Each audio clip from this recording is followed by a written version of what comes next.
Hey, this TK Irish coming from, that's right, Camp Kennerk. Man, I tell you what, it's been exciting around here, Douglas. Today's been a great day. I actually is my first day of retirement. And I retire, people say you retire, and other people say you retire due to illness. Well, I think I had to retire due to illness because they got sick of me, but that's beside the point. We're not going to go any further than that. But I'm getting ready to do some traveling and stuff, and I was going through my closet looking at my fall clothes. And every wardrobe a gentleman has always has to have a Harris tweed sport coat. And I pulled mine out and I looked at it. I've had it for, it's one of those pieces of clothing, gets better with age. It gets a little bent here, a little here and there. And I forgot that Irish tweed is made out just outside the city of Cork in Ireland. I knew it was, and so this is the only place in the world that you could actually get the authentic Irish tweed. They just make it right there. And so I started, thinking about Cork, and Cork's a really pretty cool city because, first of all, it's the second largest metro area in Ireland. Now, coming from Texas, that doesn't mean a whole lot, but they have, huge port, they got manufacturing, tourism, but the thing that you really want to go for is salmon fishing. They have the streams, and I was thinking about that. And I remember I was in Cork staying at a B&B one time, and it was dinner, having dinner at the B&B. The waiter came up and he says, I don't know what you're going to be ordering tonight. He says, but if you have a little patience, the Sean just got back with some salmon that he caught about 20 minutes ago. If you want to wait, we'll cook that up for you. And I mean, it doesn't got much more authentic than that, does it, Douglas? You know? DK, that is a terrific, terrific story. I have been to Cork, so Mhm. I know the beauty of Cork. I would love to go back again, and maybe that's on your bucket list is to going back to Cork. Oh yeah, yeah. Of course, they have one of the oldest ports in Europe. I mean, it goes back to like 1750. So I really wonder how they came up with the name Cork. I mean, of course, the men in mind that I have, I'm thinking, bottle of wine, get the cork, or the Irish whiskey with a cork on it. But who knows how they came up with it? But it's a name that you remember, and it's a city that you really want to go to. It's probably a name from the Vikings. Oh, yeah, that could be. Yes, yeah, it could be. You see, and I've since the Vikings are pals of mine, you know. Oh. Yeah, yes, Olaf and Red, Olaf and Thor, those guys, they were around the pub the other day watching the Cowboy game, and they Yeah, said that the name Cork is the Viking derivative of Kennerk. yeah, yeah. It's funny you say that because I've heard other people, Viking or people from Sweden say, "Oh, Kennerk, that's a derivative of being cool." I'm going, whatever, whatever. As long as it's positive, you can call me anything you want. Especially for dinner. Exactly. Gosh, don't miss dinner. So, but yeah, it's fun. The first day of being retired after 49 years of being in the marketing and advertising business gives me some last couple of days to pause, to reflect, to think back what marketing and advertising was in 1977. We didn't have analytics, we didn't have social media. It was basically you advertised on TV, radio, on the newspaper, magazine, or direct mail. That was it. And so it was good. But before I forget, I forgot my Dr. Pepper. I've got my Dr. Pepper right here too. Mm-mm-mm. Salute. So, Shante, isn't it? What do you say in Ireland? Shante. I said, drink up. No, how do you say cheers in Ireland? Cheers. Sante. Shante. Okay. All right. Yeah, I know more about it than you do, and I'm I Scott. know. I know. Well, TK, that's a beautiful story about the beginning of your marketing career. Uh, Tell me something. Now, you're from Indiana and you're very proud to be from Indiana. Yes. Where are you from in Indiana?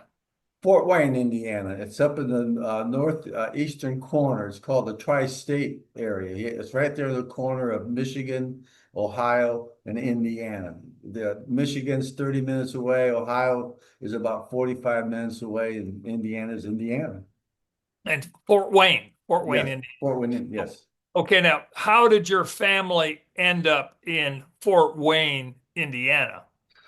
Well, about 1820, during the revolution with the British, I had an ancestor that really didn't share the same thoughts with the British on how the government should be run. Runs in So, the family, doesn't it? yeah, yeah. So apple didn't fall far from the tree, but he went a stowaway on a ship and was out in sea for 3 days before he came out of stowaway. Of course, they're 3 days out in the ocean, and they put him to work, and he landed on the east coast of the United States.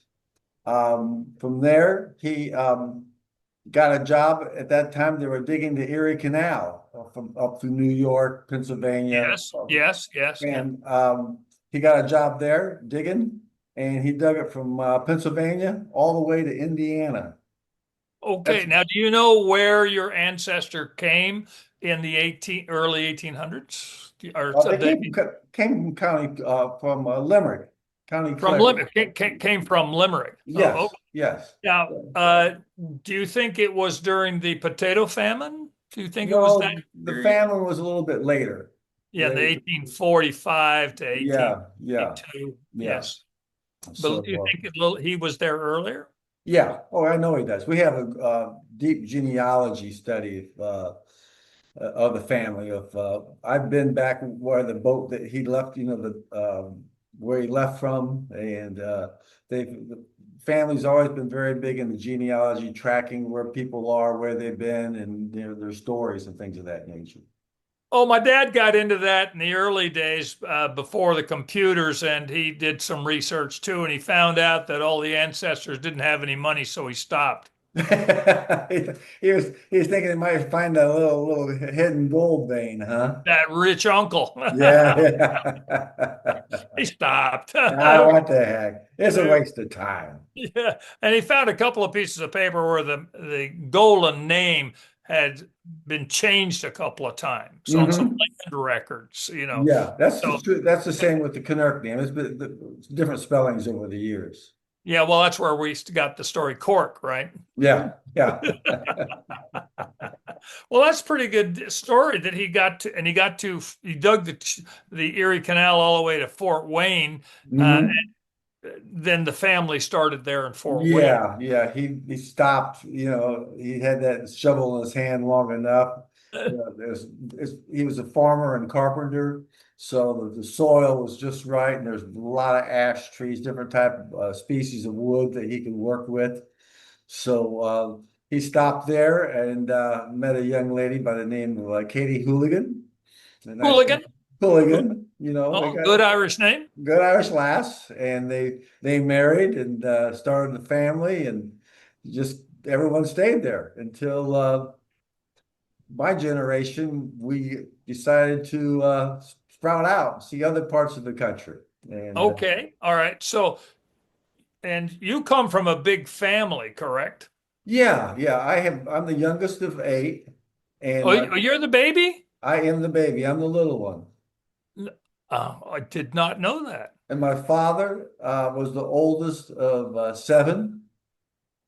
Yes. So that multiplier effect kicks in real fast.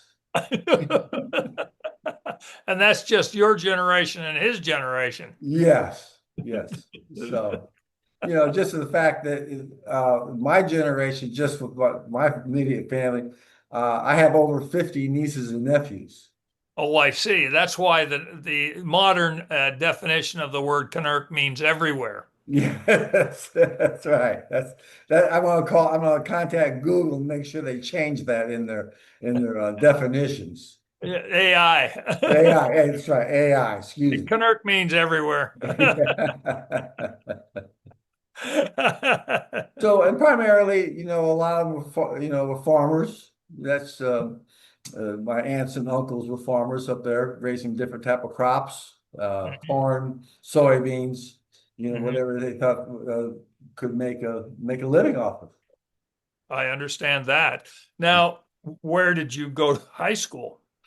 I went to a high school by the name of it was Elmhurst High School, and it's ironic that the Kennerk family has been there so long that my aunts and uncles were some of the original students there.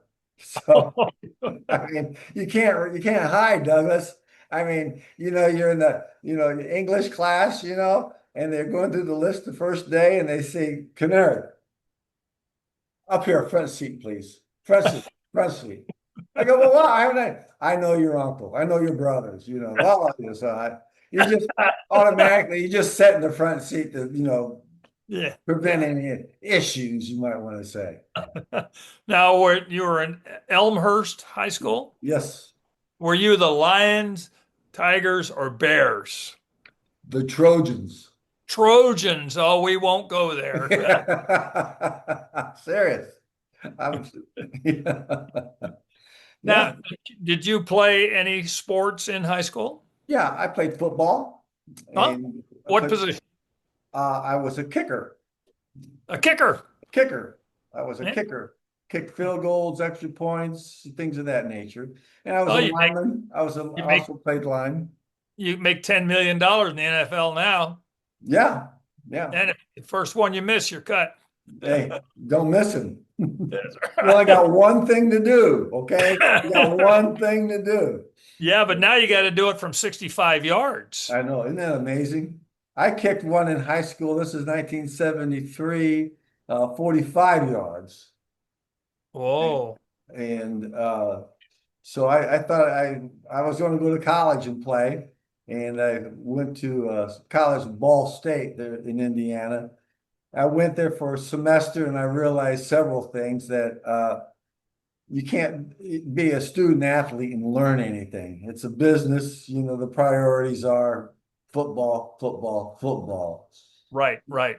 So I transferred to a small D3 school out in California to become a real student athlete, to get my education and everything. And what school was that, TK? It was run by the Christian Brothers. It's St. Mary's College of California. It's just outside of Berkeley and Oh, okay. in Northern California by San Francisco. Were you sent there by your parents or by the police? It was part of the Federal Witness Protection Program, actually. But hey, they had a more colorful name for it, so I don't remember what that was, Douglas, but I do remember I was told, get out, stay out, and don't come back. So out in California. Now, how long were you out in California? I was there for 2 years Uh-huh. and then went back, transferred back to Indiana to go to Indiana University to study business.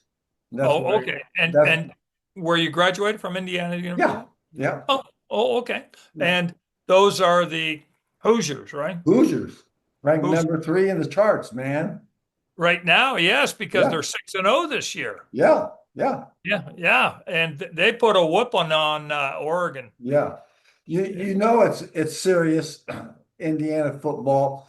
They had a front page article on the Wall Street Journal about Indiana football. Now that if that's news, well, and the Journal picks it up, that's something. Yeah. Yeah, but remember last year, you and I were watching Indiana Oh and yeah, how they yeah. were proceeding. You and I and my neighbor Brian behind me here, he's went to Indiana. He was on the Oh bicycling yeah, yeah. They have a team. big, big. Matter of fact, they made a movie about that. They're Yes, breaking away.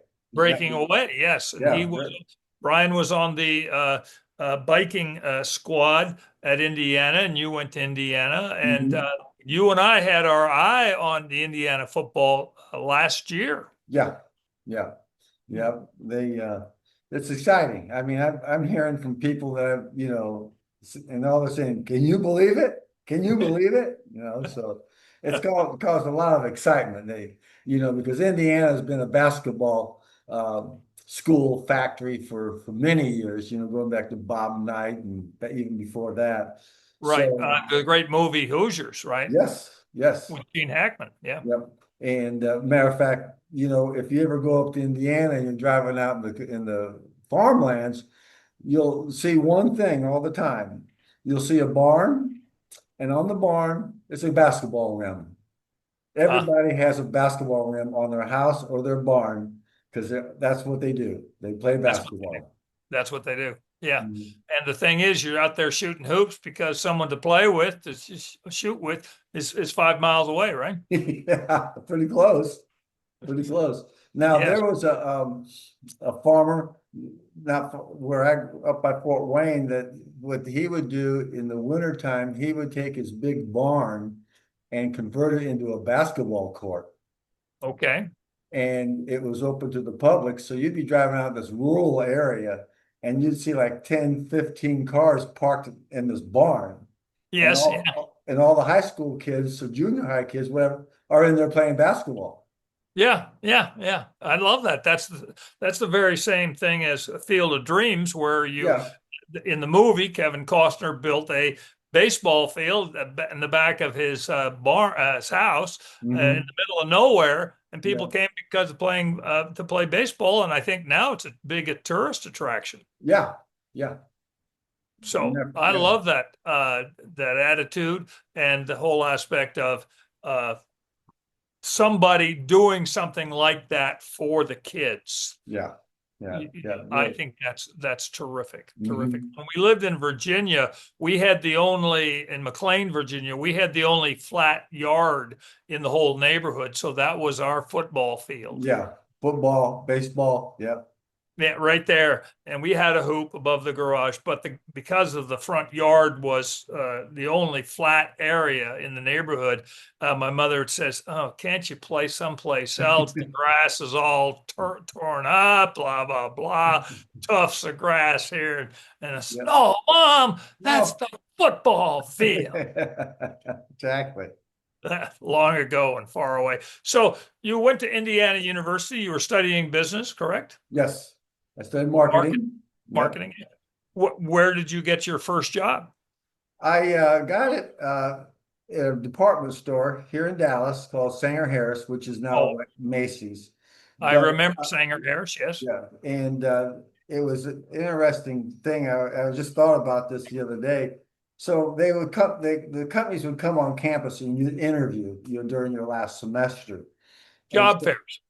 pardon?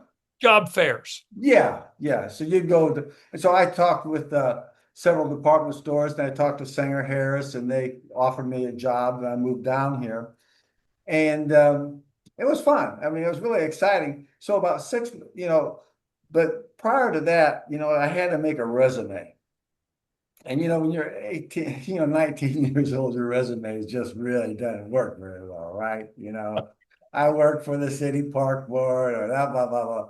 So I was looking at this and I was just happening to talking to my brother Steve, who owns the tannery up in Wyoming. And I said, man, my resume needs some work, man. I don't have any experience. And he said, well, why don't you just put down that you're my regional manager for Indiana, working for the tannery. That's the name of my company. I said, okay, I'll do that. So I go through all the interview processes, different companies. No one ever mentions it, right? And so I get down to Sanger Harris. I got a job. And about 6 months later, I'm at a company function and I see the lady, her name was Laura, who was in charge of the hiring. She was the person who gave me the final okay to hire me. So I'm chit-chatting with her and I said, hey, Laura, what was the final determinant that you hired me? What was it that, you thought I'd be a good employee? She thought for a minute and she goes, well, let me think. Your grades were not that good. I remember that. You didn't have any experience in retail. But working as the regional manager for the tannery in Wyoming, now that was impressive. I said, Yes, it was. Thank you so much. Turned around, walked away, saying to myself, I'm never going to talk to her again. I'm never going to talk to her again. She lived in a dream. You lived in a dream. Don't ruin it by talking. Exactly, exactly. If that's what she thinks, I'm not going to correct her. Right, right. Now, did you work at the Sanger Harris there at North Park?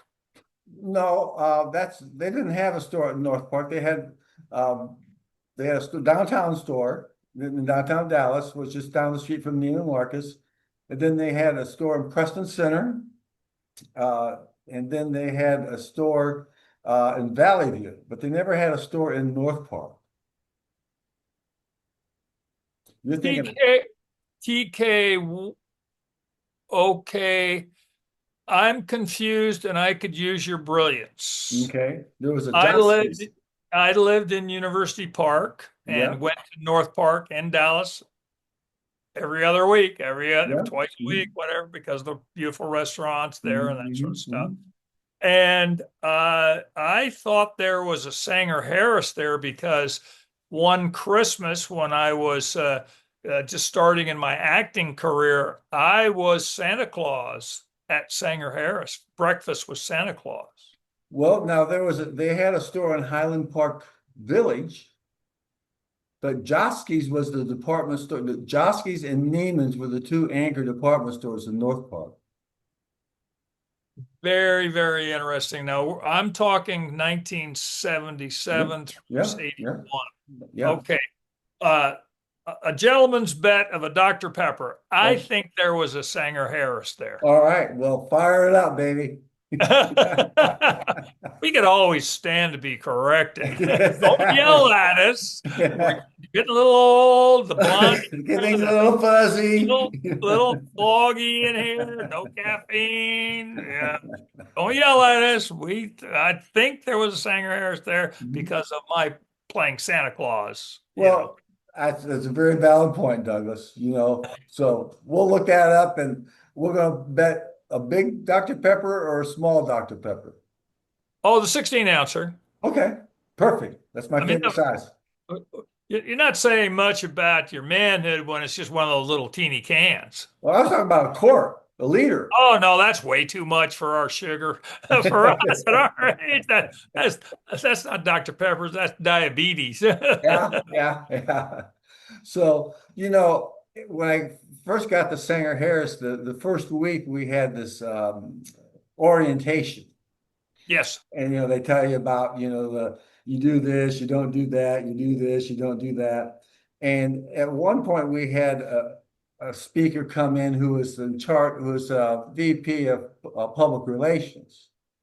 And he stands up and he's talking, telling about how great Sanger Harris is because they were very aggressive in being the first in the market. They were the first store to have an escalator. They were the first store to carry a certain type of brand of handbag. And he says, and we were the first uh, company to have a phone, to have telephones. And so he goes on and he says, any questions? Now I'm off the farm, right? Everything's common sense to me. And I raised my hand. I said, now let me understand this correctly. Sanger Harris was the only company with a telephone. And he go very proud. Yes, yes, it was. Sir, I don't think that was a very good business decision. Oh man, his face blows up red. You can hear the oxygen sucked out of the room because of all the people going, I can't believe this kid's questioning it. And he says, well, young man, why do you say that? I said, well, sir, if you're the only one with a telephone, who's going to call you?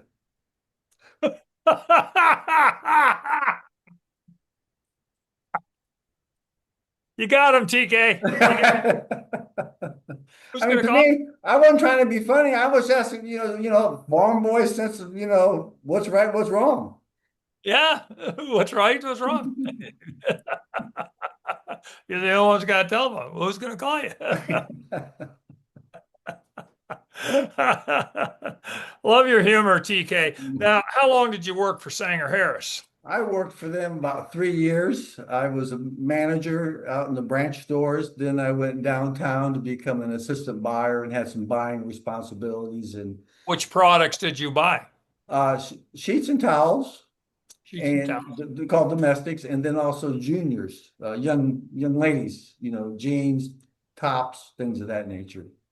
Okay. And you were at the right age to do research for young ladies, right? Yeah, oh yeah, yeah. I was always working. I was always working, trying to make sure I understood the public demand. Saturday night, Friday night, it's never ending, Douglas. It's just never ending. And looking at jeans on young ladies, right? Exactly. We want to make sure that what brand do you prefer? Now, so you did 3 years at Sanger Harris. You got promoted, and you're now a buyer. Uh, Mhm.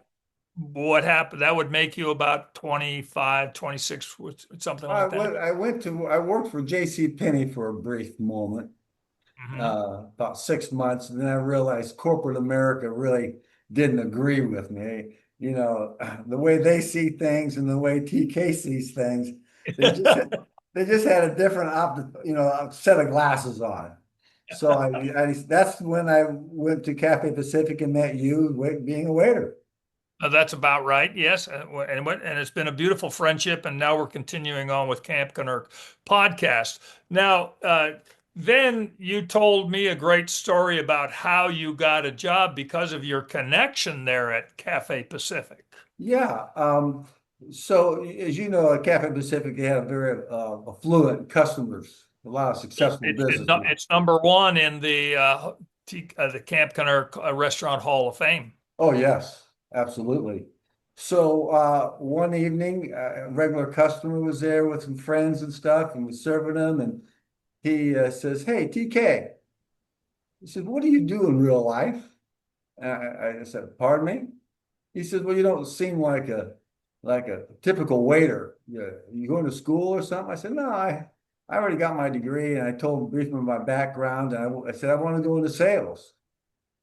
He says, "Are you particular about what you sell?" I said, "No, no." He takes my phone number. He says, "The guy's going to call you tomorrow morning." Next morning, a guy called by the name of Pete says, "I guess I'm supposed to talk to you and hire you because of Mr. Wilson's recommendation. When can you come down to the World Trade Center and talk?" So we set an appointment, and it turned out that he was a diamond and gold wholesaler, Oh, very buying nice. jewelry, and ended up he did what we call promotions, trunk shows, 50% off gold jewelry and stuff. Sure, sure. Our market was the Mexican border. We, Oh, we okay. traveled from like Laredo, Eagle Pass, Del Rio, El Paso, going up and down the Mexican border, selling gold to all the Hispanic markets that would come across the bridge and Hmm. buy their gold. Hmm. That'd be about the time I went on to New York City. Yeah. And so, we're carrying 500, $600,000 worth of diamonds and gold on a regular basis. Hmm. And after a while, it was just sort of like, one of these days they're going to figure out that this white guy with blonde hair has got something in that bag of his, you know. So I decided I think I need to get a little safer career opportunity. And what was then after that? Then I went into the advertising, promotional advertising for Harvey Daco, the company Yes. that I spent 20 years with. I spent over 20 years with them, and very good company, great group of people, love to drink, tell stories, carry on, play golf. I had gone to heaven. Well, that's what we're trying to create here at Camp Kennerk, where we're drinking beer, watching sports, looking at girls. Yeah, yeah. So all We're I'm just doing, I'm redefining. just redefining it a little bit, just twisting it a little bit, always looking for perfection. That's and Harvey Daco. And now, when you say marketing, what products were you marketing? Well, we were like we'd be called a marketing agency today. We had a list of clients that would have marketing needs. Let's say if it was a manufacturer of widgets that, hey, we're going to a trade show. We need some ideas to get people by the booth. What do you recommend? Or, Mhm. there might be something, like Pier One Imports called me and said, "Hey, we're in a rebranding process for in-store personnel and need some ideas of how we could differentiate the customer from our employees because right now the employees, the people who come in the store can't tell who the employee is because there's no identification. So it came up with the imprinted logo on on golf shirts. Oh, I see. Yeah. And that was very forward because a lot of companies didn't do that. Yeah. Well, now it's pretty much the way. Standard. Yeah, it's standard now. So Right, right. Which is interesting when you go to the Apple store at Barton Creek here in Austin, all of the kids down there are wearing t-shirts yeah, and it well, looks sloppy. It just looks sloppy, as opposed to a golf shirt with a nice collar and maybe the Apple logo. yeah. They're all wearing t-shirts. And to me, it just looks sloppy, but I come from another We're era. the That old school. We're the old school where you only get one chance to make a first impression. Yeah. Yeah, yeah, yeah, yeah. So, and you were with Harvey Daco for 20 years, and that's when you came on up to New York City to see me. Yeah, yeah. I had clients up there. As a matter of fact, interesting situation. I get a call from a friend of mine here in town. He says, "Hey, I got this guy coming in town from Connecticut, and we're gonna be talking about some business. I think you might want to meet him. I think maybe you guys could work together." So meet after work for a beer. We're talking, and he's talking about this new product he's launching. It's water. It's this and that, and it's going to be really great. So we talked for a while and come to terms that yeah, we can work together. I could provide him with services that he needs, and so I'm getting ready to leave. I said, hey, by the way, what's the name of this water company, anyways? He says we're going to call it Fiji Water. Fiji water. Yeah. So I launched Fiji Water. I took it from a garage and did all the marketing and promotion for Fiji Water over the first 3 or 4 years. Now, is Fiji water still in existence? Oh yeah, that's big time. Yeah, that's a very, very big high priced luxury brand. Okay. You said high price luxury. I know. Yeah, I lost you. I lost you on that one. I get Austin tap water. Well, I get Ellis County top water. So there. Yes, yes. So that's very interesting because that means from start to finish, you would have start, created the Fiji water brand and marketing. Yes. Yes. Now, your expertise can apply to Camp Kennerk Mhm. because we are starting our podcast, Camp Kennerk podcast, and this is number 16 to all of our listeners in the galaxy. We're on YouTube, X, Spotify, Facebook. So your expertise of starting a brand and promoting it will be applied here. And our wonderful podcast with a happy camper named Nishi Kromati last night, who is just a charming gal, and she wishes to start her own makeup line. Hopefully, we can help her some Oh way. yeah. Yeah. We got connections. Yeah. We got connections. We And got then the ideas that you and I have floated around about a website for the terrific $1 million ideas that we've come across already. yes. Yes. Already. Yes. And I can just see the fruit fly catcher uh, Hmm. being a biggie. That is a gift for the holidays. The thing about that type of item, the fruit fly catcher, is it's a gift for every reason. Birthdays, anniversaries, Valentine's Day. Hey, honey, look what I Gardeners got for the you. spring, in the fall when all the vegetables and the flies are out. $1 million idea.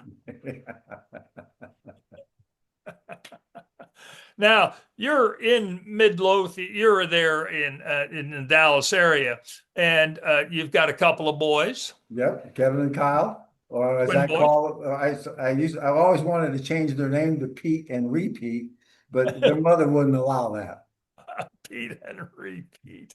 Kevin and Kyle. Now, how many Kevin and Kyles are there in the Kennerk family worldwide They're the only two that I know of, that you know of? They're that I know very of. Irish names, but the Yeah, only two. most of my relatives are named after saints.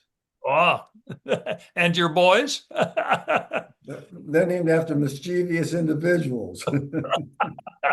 And they're good golfers. Yes, they got their own little podcast going on, the Kennerk Boys Golf, and Yeah. they're doing a lot of posting, getting a lot of followers, and they're having a ball with it. They're working it. I stay away from it. I let them handle it. They create their own logo, and they just Right. have a great time with it. Oh, that's terrific. And I understand one of your boys just got a job recently in Huntsville.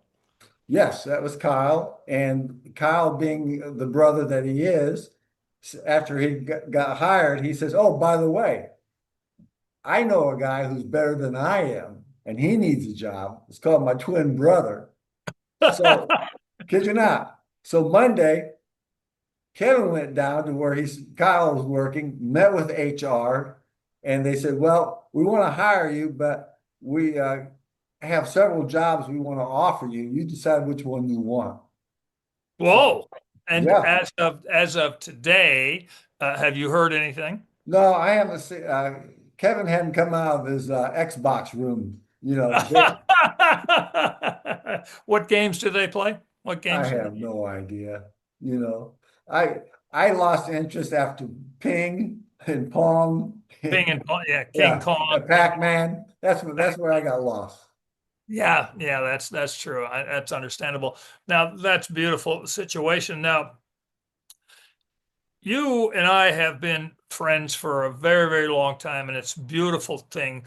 And do you have any? And one of the quirks about you being TK is tell us about your history with popcorn, your family's history with popcorn. Well, it's always been in our life, because it's a crop that's grown basically in Indiana, Ohio, and Illinois. That's for some reason ideal growing soil and climate. Okay. And we had a farm, and you have crops, and you sell to the people who want to buy your products. So there was a large company outside of Fort Wayne that was a popcorn company. They retailed what was called Jiffy Pop popcorn. Jiffy Pop. Jiffy Pop. And I don't know if that brand is still around. It may be. And so we grew the corn for Jiffy Pop popcorn. Now, would the company come around and kind of advise you how to grow the corn and keep an eye on it and how much Well, fertilizer the way or it works, there's several ways. Sometimes what we would actually do, we would just lease the land to a company that would grow the corn.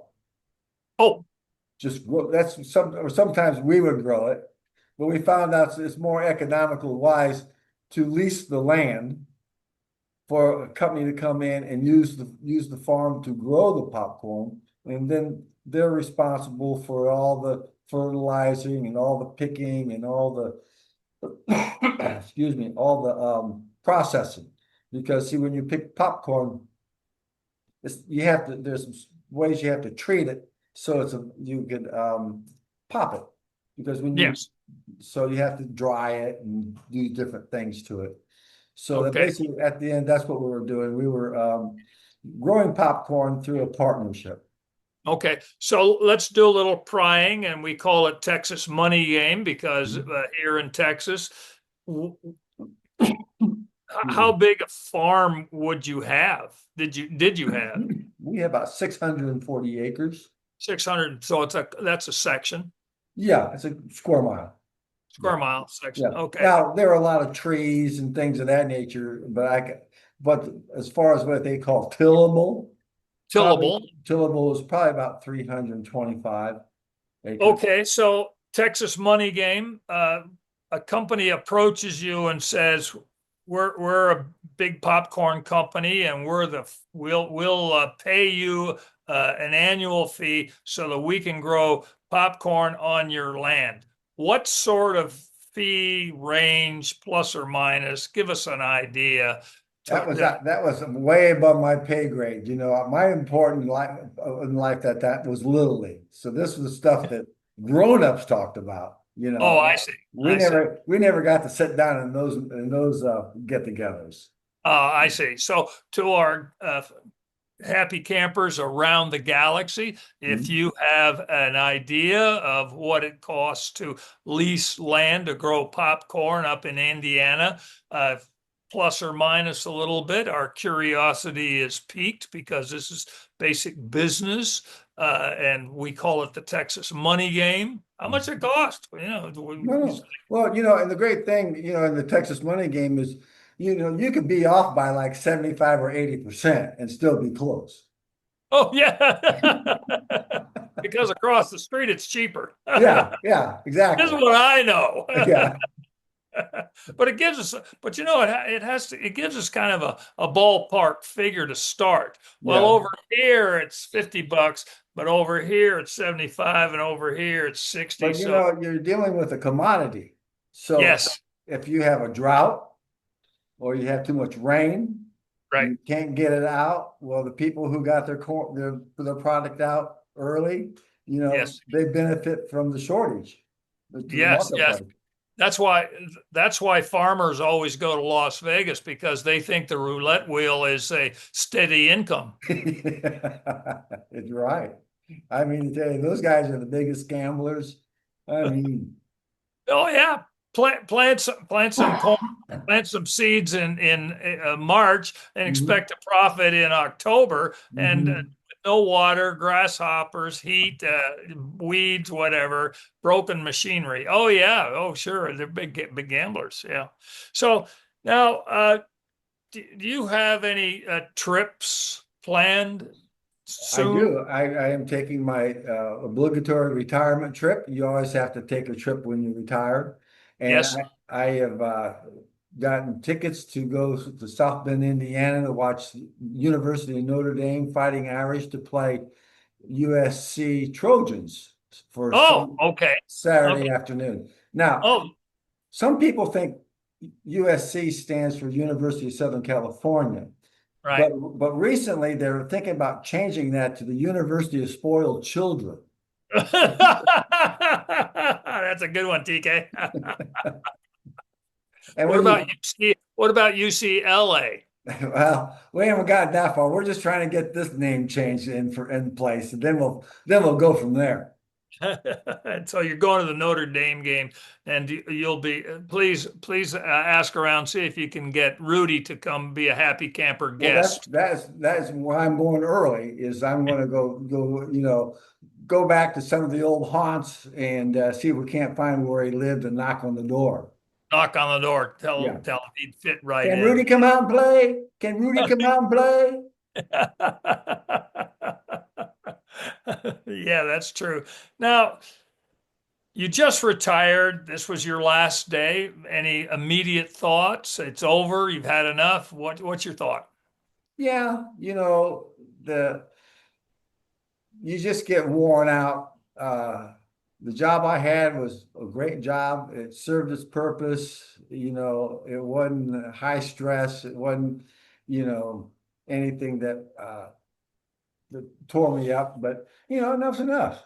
I just got You tired. want to give them? Do you want to give them a shout out and where they're located?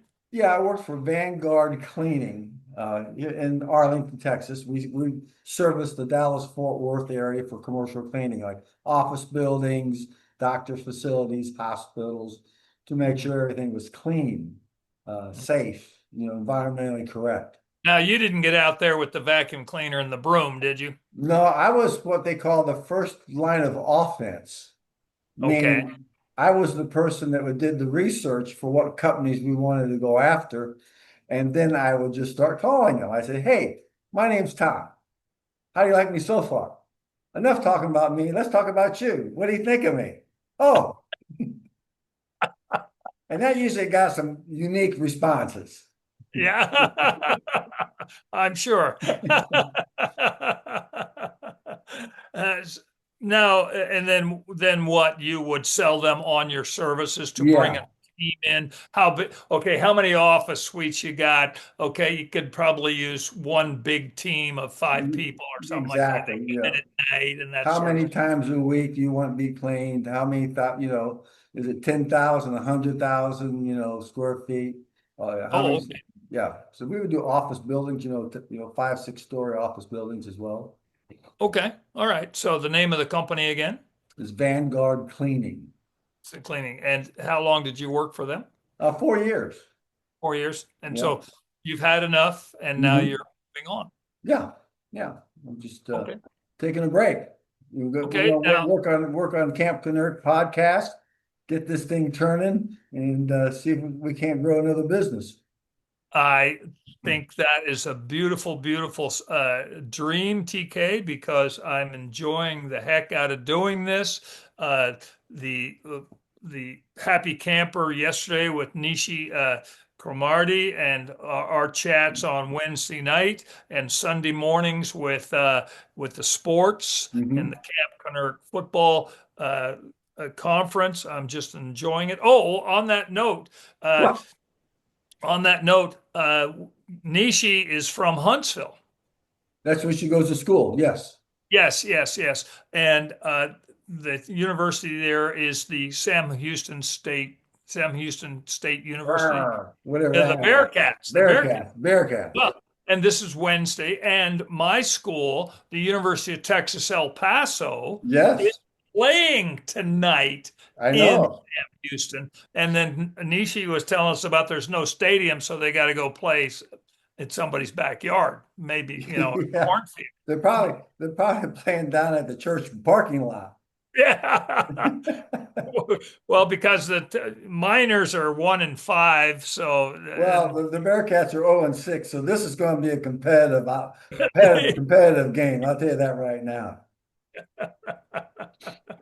they're fighting. They're playing each other to see who can lose. Yeah, yeah. I'm a bigger loser than you are. No, you're not. Yes, I am. Yeah, the kids are out there giving it a shot, and they're just having problems, that sort of Yeah. stuff.